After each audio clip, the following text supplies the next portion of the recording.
இப்ப புரிய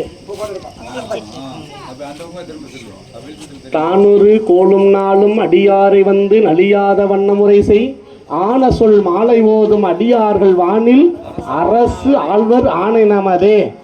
நீ நரேந்திர மோடி மாதிரி நாட்டுக்கு பிரதமர் ஆகணும், அவரை மாதிரி சாதனை பண்ணணும்னு உன்னை வாழ்த்துறோம். ஏன்னா வடமலை ஐயாவுக்கு பேர பிள்ளையா பிறந்திருக்கிற, அதனால அண்ணாமலை மன்னா போற்றி,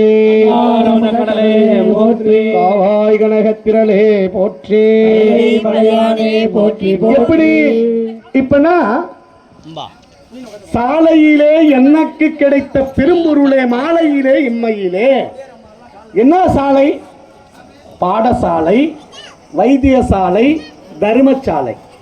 இந்த சாலை இருக்குதே, இந்த சாலை எதிர கொண்டு சேர்க்கும்னா ஊரகச்சாலை, தேசிய நெடுஞ்சாலை. என்ன போய் இந்த ஊர்ல இருந்து அந்த ஊருக்கு கொண்டு போவோம், அந்த ஊர்ல இருந்து இந்த ஊருக்கு கொண்டு வரோம். அது மாதிரி இந்த பூலோகத்தில் இருந்து அந்த வைகுண்டமாகட்டும் கைலாயமாகட்டும் எப்படி போவோம்? சாலை என்கின்ற இந்த 3 சாலை தான் விதிவிலக்கு. என்ன சாலை? ஒன்று பாடசாலை, இன்னொன்று வைத்தியசாலை, இன்னொன்று தர்மசாலை. இந்த 3 சாலை தான் இறைவனுக்கு பிடித்ததா. நோய்க்கு மருந்தாவார், பசிக்கு உணவாவார், நம் அறிவு என்கின்ற அறிவுக்கு ஞானமாவார். அப்படி தாயாகி எனக்கு பாலூட்டி வளர்த்தாய்.